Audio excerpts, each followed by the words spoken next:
Hi friends, welcome to DSN TET ట్రాపీ revision classes. 9th class Telugu.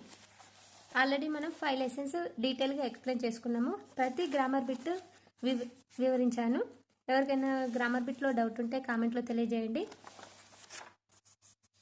TET and డిఎస్సిలో మన text book నుండి grammar నుండి ఖచ్చితంగా బిట్స్ వస్తున్నాయి. కాబట్టి టెక్స్ట్ బుక్కే వెరీ ఇంపార్టెంట్. టెక్స్ట్ బుక్లో ఉన్న గ్రామరే అడుగుతున్నాడు. ప్రతి షిఫ్ట్లో కూడా తెలుగుకు సంబంధించి బిట్స్ టెక్స్ట్ బుక్ నుండే వస్తున్నాయి. కాబట్టి టెక్స్ట్ బుక్ డీటెయిల్గా మనం నేర్చుకుంటున్నాం డైలీ. 6th లెసన్ దీక్షకు సిద్ధం కండి. దీక్షకు సిద్ధం కండి అనే లెసన్ ప్రక్రియ ఏంటంటే కరపత్రం. దీక్షకు సిద్ధం కండి అనే లెసన్ యొక్క ప్రక్రియ కరపత్రం. ఈ పాఠం కరపత్రం అనే ప్రక్రియకు చెందినది. మరి కరపత్రం అంటే ఏంటి? పాంప్లెట్. ఓకే, ఒక వ్యక్తి కానీ సంస్థ కానీ ప్రజలకు అందించాలనుకునే సమాచారాన్ని వీలైనంత సంక్షిప్తంగా ముద్రిత రూపంలో అందించేందుకు వినియోగించే పత్రమే కరపత్రం అంటారు. ఆంగ్లంలో దీన్ని పాంప్లెట్ అంటారు.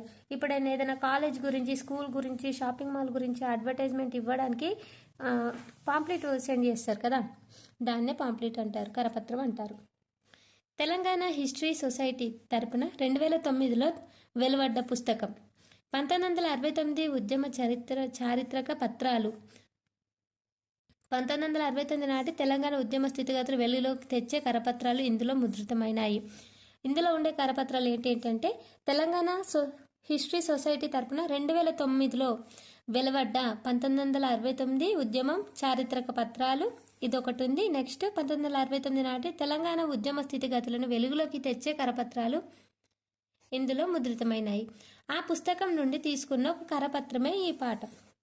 ఈ పుస్తకం నుండి తీసుకున్న ఒక కరపత్రమే, ఒక పాంప్లెటే మన లెసన్ అని చెప్తున్నారు.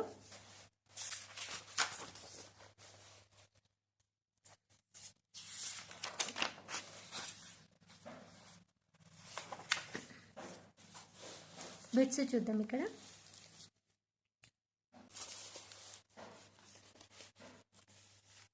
ఫస్ట్ బిట్, గీత గీసిన పదాలకు అర్థాలు రాస్తూ సొంత వాక్యాలు రాయండి. మనకు అర్థాలు ఒకటి రాస్తే ఇంపార్టెంట్, ఎందుకంటే టెట్ అండ్ డిఎస్సిలో మీనింగ్సే అడుగుతారు కదా, సొంత వాక్యాలు అడగరు.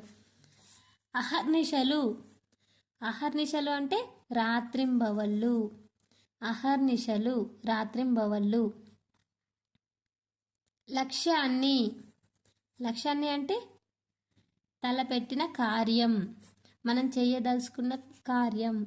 ఓకే, ఒక లక్ష్యాన్ని ఛేదించాలి, మనం సాధించాలి కదా. మనిషి అయి పుట్టాక ఒక లక్ష్యాన్ని మనం పెట్టుకొని దాన్ని సాధించాలి. నెక్స్ట్ జనత. జనత అంటే గుంపు. జనత అంటే జనుల గుంపు. నెక్స్ట్ బిట్,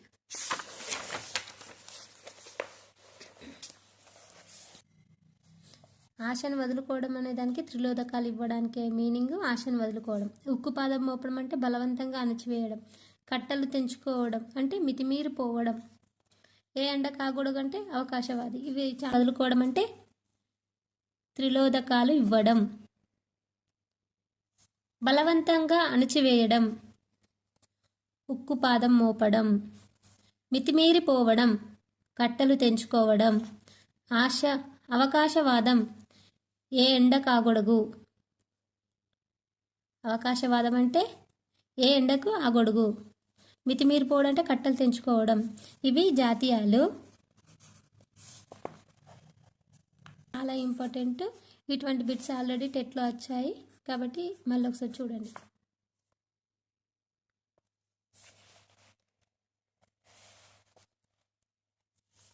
నెక్స్ట్ వ్యాకరణాంశాలు, సంధి పదాలు. కోపోద్రికులైన. కోపోద్రికులైన, కోప ఆ ప్లస్ ఉద్రికులైన, కోపో ఓ ఉద్రికులైన, కోపోద్రికులైన గుణసంధి. ప్రాణాలు, ఊ ప్లస్ అర్పించడం, ప్రాణాలర్పించడం ఉత్వసంధి. ప్రాణాలర్పించడం అనేది ప్రాణాలు, ఊ ప్లస్ అర్పించడం, ప్రాణాలర్పించడం ఉత్వసంధి. సత్యహింసలు. సత్య ఆ హింసలు, సత్యాహింసలు దీర్ఘముంది, సత్యహింసలు సవర్ణ దీర్ఘ సంధి. ఓకే, నెక్స్ట్ సమాస పదం, విగ్రహవాక్యం, సమాసం పేరు. ఇక్కడ విగ్రహవాక్యం ఏముందంటే భక్తియు ప్రవర్తియు. భక్తి ప్రవర్తులు అంటే భక్తియు ప్రవర్తియు రెండు సమాన వాక్య వచనాలు కాబట్టి ద్వంద్వ సమాసం. భక్తియు ప్రవర్తియు, భక్తి ప్రవర్తియులు. నెక్స్ట్ ధర్మయుద్ధం, ధర్మం కొరకు యుద్ధం.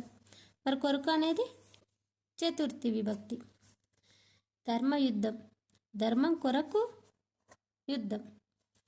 రక్తపాతం, రక్తం యొక్క పాతం, రక్తం యొక్క పాతం. కిన్ కిన్ యొక్క లోపన యొక్క వచ్చింది కాబట్టి షష్ఠి విభక్తి. శాంతి సందేశం, శాంతి యొక్క సందేశం, మళ్ళీ యొక్క వచ్చింది కాబట్టి షష్ఠి. 4 ఎకరాలు, 4 సంఖ్య గల ఎకరాలు. ఇక్కడ సంఖ్య వచ్చింది కాబట్టి ద్విగు సమాసం. ఓకే, ఇక్కడ గుర్తుంచుకోండి. భక్తియు ప్రవర్తియు ద్వంద్వ సమాసం, ధర్మయుద్ధం చతుర్థి సమాసం, రక్తపాతం షష్ఠి, శాంతి సందేశం షష్ఠి, 4 ఎకరాలు ద్విగు సమాసం.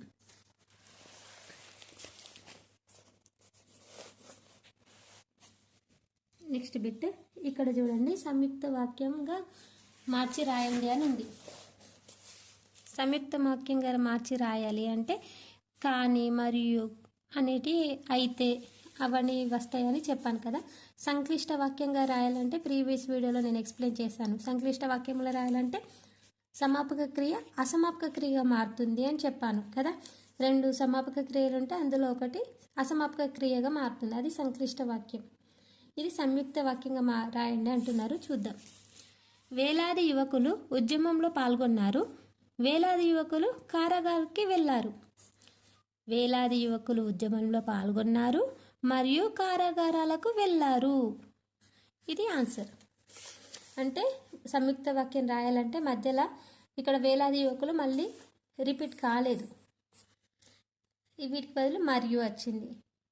ఓకే, ఇది గుర్తుంచుకోవాలి. ఒక్కొక్కసారి కానీ మరియు అయితే ఇవి సంయుక్త వాక్యాలకి యాడ్ అయితే అని చెప్పాను ప్రీవియస్ వీడియోలో. మనం 6th class 7th class 8th class 9th class 3 text books already complete చేశాం కాబట్టి ప్రతి టెక్స్ట్ బుక్ ఇన్ఫర్మేషన్ నేను ఇస్తున్నాను.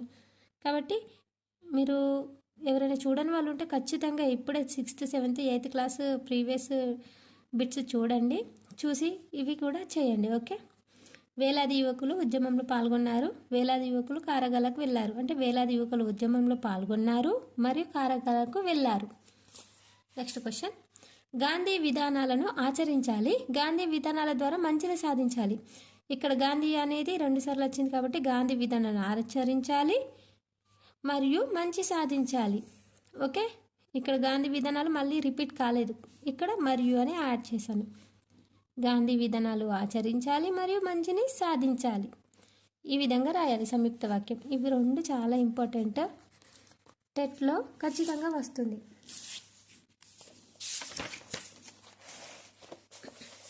నెక్స్ట్ చెల్మి లెసన్. చెల్మి లెసన్ అనేది ప్రక్రియ ఏంటంటే కావ్య ప్రక్రియ. ఇది రాసింది Ponaganti Telangana. Very very important, Ponaganti Telangana. ఇది ఏం ప్రక్రియ అంటే కావ్య ప్రక్రియ. ఈ పాఠం కావ్య ప్రక్రియకు చెందింది.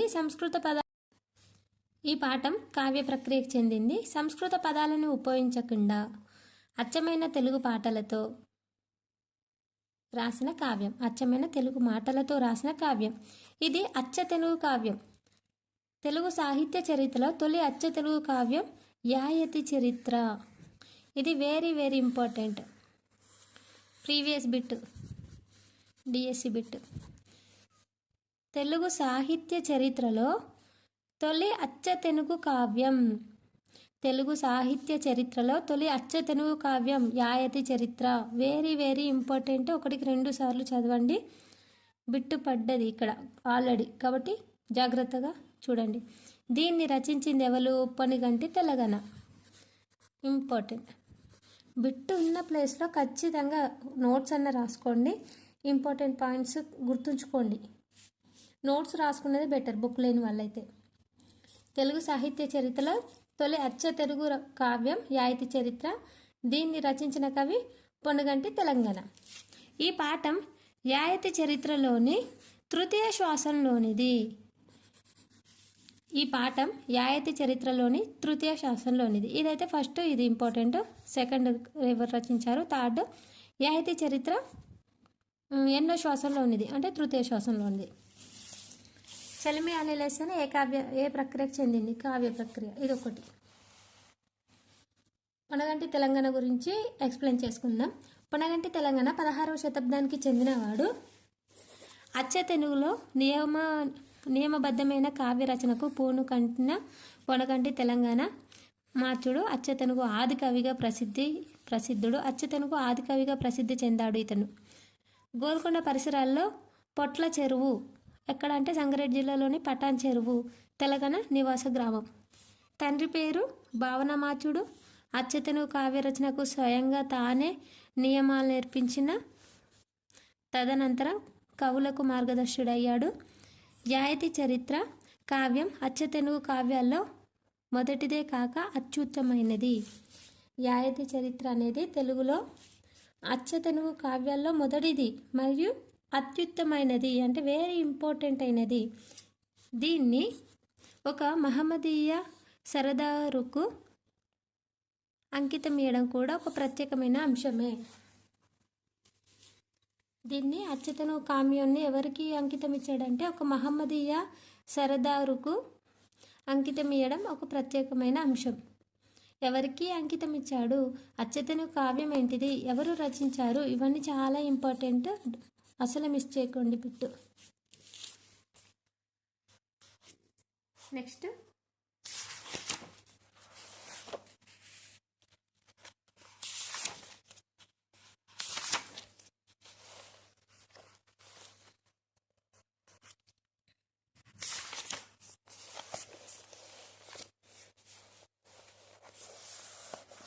ఇక్కడ బిట్స్ ఉన్నాయి, చూద్దాము.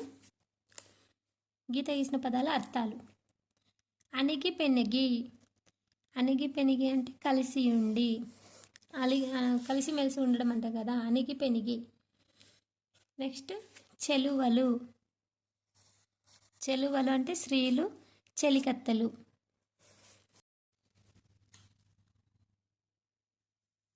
వేవురు. వేవురు అంటే 1000 మంది. వేవురు ఇంపార్టెంట్. వేవురు అంటే 1000 మంది. నెగులు.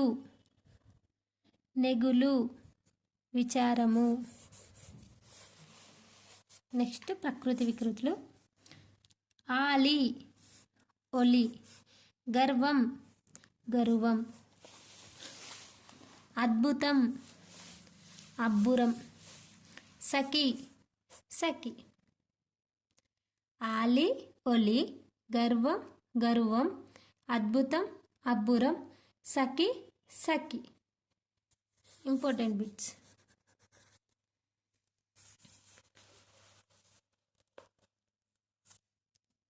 మన టెట్ అండ్ డిఎస్సిలో ఖచ్చితంగా ఒక వికృతి పదం, అర్థము, సంధి పేరు, విగ్రహవాక్యం, మళ్ళీ ఏంటి సమాపక క్రియ, అసమాపక క్రియలు, పర్యాపదాలు, నానార్థాలు, గ్రామర్ బిట్స్ ఖచ్చితంగా వస్తాయండి.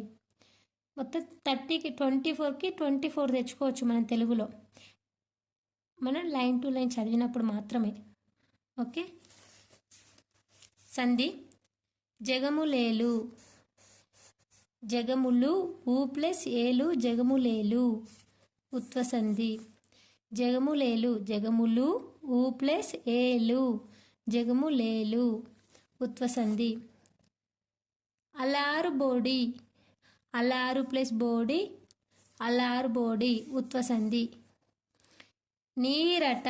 ఇది ఇంపార్టెంట్. ఇది మొన్న వచ్చింది బిట్టు, మొన్న 2026లో. నీరట. నీరు ప్లస్ అట, నీరట.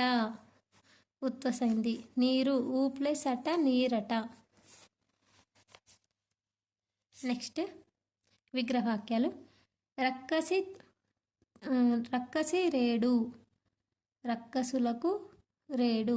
తేడు అంటాం, రేడు అంటాం, ఇది రే. రక్కసులకు రేడు. షష్ఠి విభక్తి. కిన్కున్ యొక్క అల్లం లోపల. షష్ఠి. కిన్కున్ కు వచ్చింది కదా, షష్ఠి. నీరట, ఇక్కడ కూడా వచ్చింది నీరట. చూడండి, అందుకే చెప్తున్నా, సందులలో వచ్చింది, సమాసాల్లో కూడా వస్తుంది నీరట. నీటి యందు ఆట, ఎందలి, నీటి ఎందలి ఆట, సప్తమి విభక్తి. పసిబిడ్డ, పసిదైన బిడ్డ, పసిదైన, విశేష పూర్వపద కర్మధారయ సమాసం. పసిదైన బిడ్డ, విశేష పూర్వపద కర్మధారయ సమాసం. నీరట, నీటి ఎందలి ఆట, సప్తమి విభక్తి. ఇది ఇంపార్టెంట్ అండి, గుర్తుంచుకోండి, ఈసారి ఖచ్చితంగా రావచ్చు.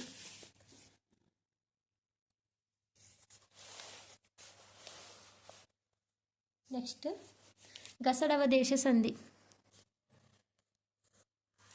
వాడు ఊ ప్లస్ కొట్టే, వాడు గొట్టే, కో పోయి ఇక్కడ గో వచ్చింది.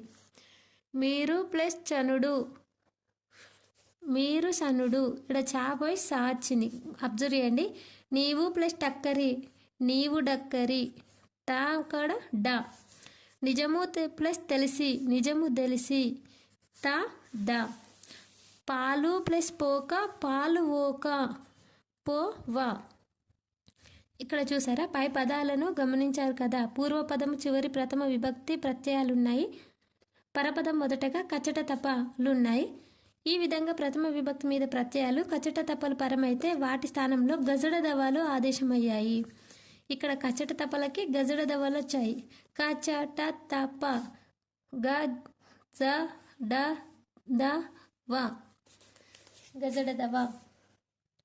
ఈ విధంగా నెక్స్ట్ కచట తపలకు గజడ దవాలు ఆదేశంగా వచ్చాయి.